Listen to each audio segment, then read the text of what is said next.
नमस्ते सभी को। कैसे हो सब।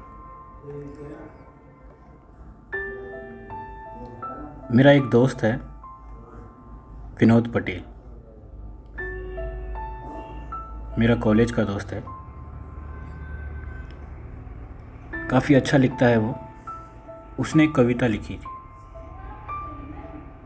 वो कविता मेरे साथ शेयर की उसने।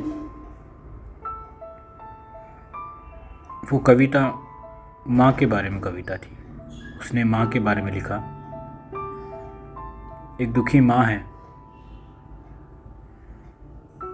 जो कि अपना दर्द बयां कर रही है।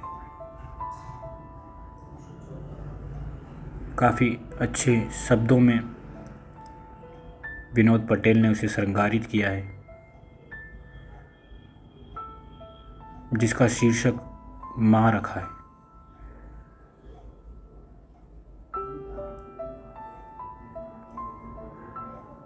माँ, मैं कह सकता हूँ कि माँ की तारीफ़ें, जो माँ के बारे में जो तारीफ़ें लिखते हैं, बोलते हैं, लिखी हुई सिर्फ किताबों में है। और कह सकता हूँ कि सिर्फ मुख से उसकी प्रशंसा निकल सकती है, लेकिन प्रैक्टिकली रूप में देखा जाए तो 90% महिलाएं, माएँ दुखी हैं। वो अपने सपनों को बलिदान करती है, अपने परिवार की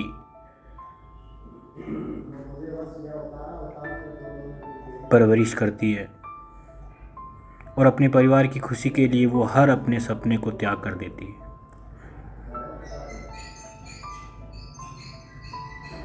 ये हर घर में है। वो सबकी सुनती है, लेकिन उसकी सिर्फ कोई कोई सुनता है। तो ये कविता है, मैं पढ़ूंगा। एक दुखी माँ है। जब बेटे अपनी पुश्तैनी विरासत को बंटवारा करने के बाद माँ को अकेला छोड़ देते हैं, तब माँ क्या कह रही है। एक कमरे में बैठी बूढ़ी माँ, एक दृश्य बता रही है वो। एक माँ है जो दुखी है। एक कमरे में बैठी बूढ़ी माँ, कांपते हाथों में ढूंढती दिया सलाई, अंधेरे को भगाकर 2 रोटी सेकने की आस।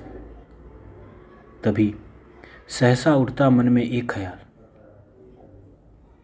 काश एक ही बेटा होता, मेरे हिस्से में ये पुराना घर ना होता, कांपते हाथों को सहारा मिलता। मन का अंधियारा तो नहीं, घर में उजाला होता। अब कौन करेगा पुराने घर की मरम्मत। अब कौन करेगा पुराने घर की मरम्मत। अब इन कांपते हाथों में नहीं है इतनी हिम्मत, जो हर बार पीली मिट्टी से लेप देती थी। इस बार होली पर लेपन कौन करेगा। बूढ़ी माँ से अब हाल कौन पूछेगा, क्योंकि मैंने दोनों बेटों को बांट दिया है मेरा धन।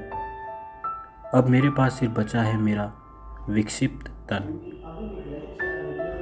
और बस अब एक सहारा बचा है, एक दिया सलाई और टूटी हुई चारपाई, जो प्रतिफल मेरे इर्द गिर्द अंधियारे का सहारा है। धन्यवाद।